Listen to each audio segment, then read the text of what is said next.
नमस्कार। Employment injury होने के बावजूद भी कई एम्प्लॉइज अपना हक कोर्ट से नहीं ले पाए। प्रॉब्लम कितनी बड़ी है, इसको समझने के लिए आपको 4 केसेस समझना होगा। पहला केस है आपको Draupadabai and others versus messrs Technocraft toolings. ये 2015 में इसका ऑर्डर आया था सुप्रीम कोर्ट से।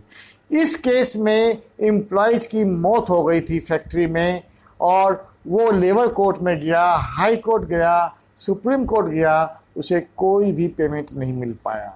दूसरा केस है A Tehran versus associated electricals agencies and another 1996 का केस है। एक टीवी मैकेनिक था, आंख उसकी खराब हो गई टीवी को रिपेयर करते समय और उसे जो 7 लाख रुपए चाहिए था, लेबर कोर्ट में गया। वहाँ पर एक ऑब्जेक्शन रेज किया गया कि ये लेबर कोर्ट में केस नहीं कर सकता है। हाई कोर्ट में मुद्दा गया, हाई कोर्ट ने कहा ये लेबर कोर्ट में कर सकता है। फिर मामला सुप्रीम कोर्ट में गया, सुप्रीम कोर्ट ने कहा ये लेबर कोर्ट में केस नहीं कर सकता है, अतः उसे भी कोई पैसे नहीं मिल पाए। तीसरा केस है western India plywood limited versus Shri P Ashokan. ये 1997 का है। रोलर मिल के कारण दुर्घटना में एक हाथ उसका खराब हो गया और ईएसआई ने उसे सिर्फ जो दिया 262 रुपये 50 पैसे मासिक पेंशन के रूप में उसे हर्जाना दिया। वो सेटिस्फाइड नहीं था, वो चाहता था कि उसे करीब 1.5 लाख रुपया मिले, इसलिए उसने दीवानी सूट फाइल कर दिया। और वहाँ पर भी ये मुद्दा उठा कि ये दीवानी सूट नहीं फाइल कर सकता है। हाई कोर्ट में गया, हाई कोर्ट ने कहा ये फाइल कर सकता है और अल्टीमेटली सुप्रीम कोर्ट में जब मामला आया, सुप्रीम कोर्ट ने कहा इसे नहीं मिल सकता है।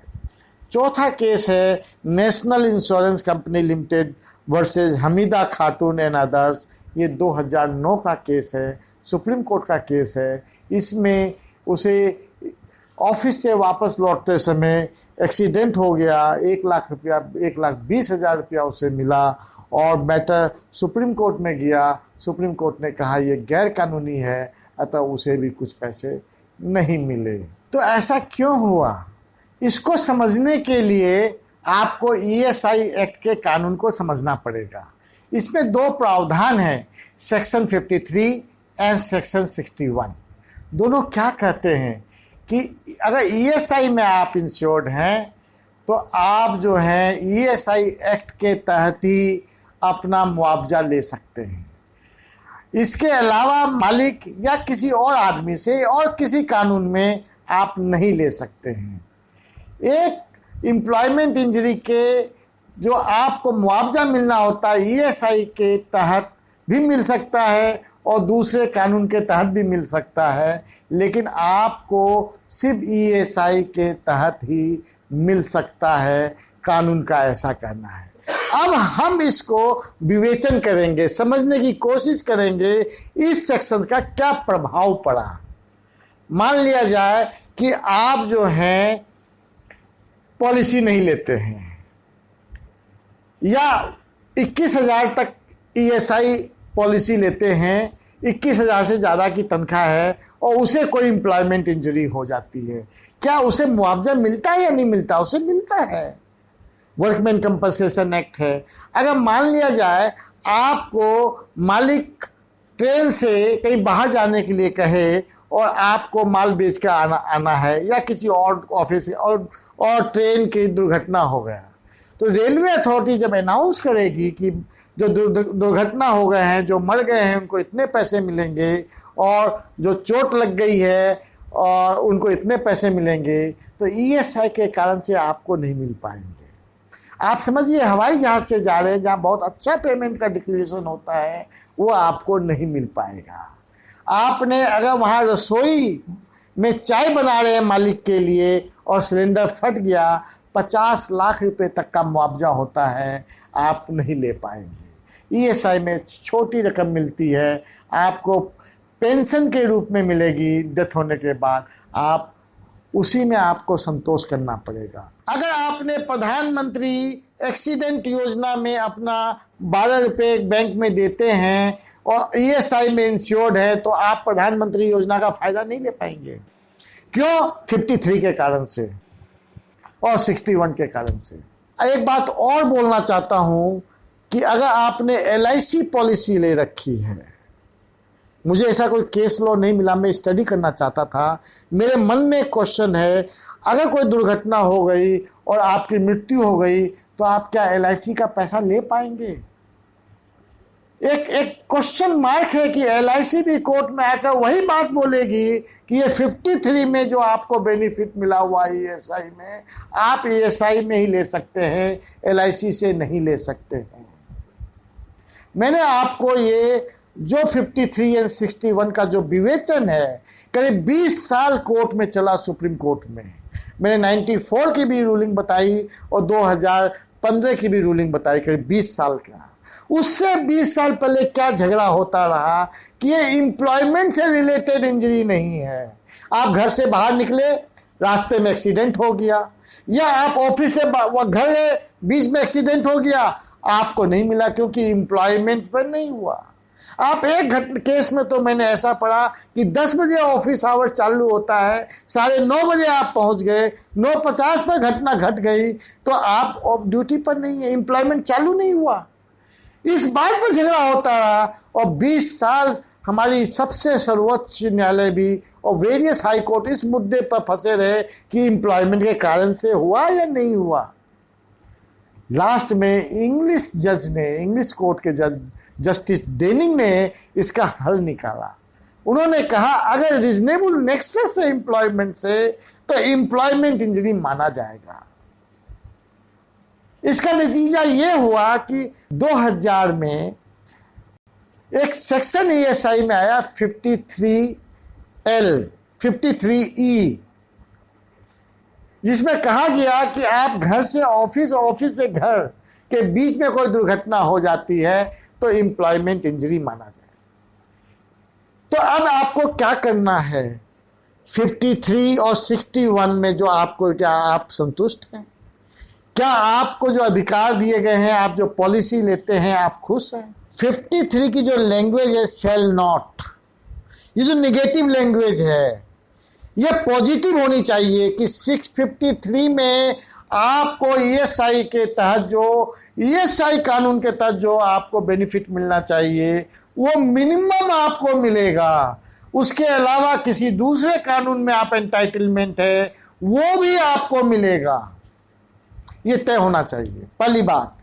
दूसरी बात, जो एम्प्लॉयमेंट इंजरी वर्ड लिखी गई है वहां से एम्प्लॉयमेंट वर्ड हटा के सिर्फ इंजरी वर्ड होना चाहिए कि आपको किसी भी कारण से इंजरी हो जाए तो आपको मिलना चाहिए। एक चीज का और बदलाव होना चाहिए कि जो वेरियस कानून बनाए गए हैं जिसमें इंजरी के कारण से कोई बेनिफिट मिलता है, उसके अलग अलग कोड बन गए। जैसे ESI के लिए ESI कोर्ट है, वर्कमैन कंपनसेशन के लिए लेबर कोर्ट है, आपको मोटर एक्सीडेंट हो जाए उसके लिए मोटर ट्रिब्यूनल्स बनी है, आपको कोई LIC के कारण से लेना हो तो आपको LIC के कारण से लेना हो। मेरा यह कहना है कि अगर एक आदमी को एक कानून या उससे ज्यादा कानून में अगर फायदा मिलता है तो ये निर्णय उस आदमी का होना चाहिए कि किस कोर्ट में जाए और चारों में से जो बढ़िया बेनिफिट हो वो उसको मिल सके। फॉर एग्जाम्पल, अगर मोटर एक्सीडेंट हो गया तो वो मोटर ट्रिब्यूनल में भी जा सकता है और ESI में भी जा सकता है।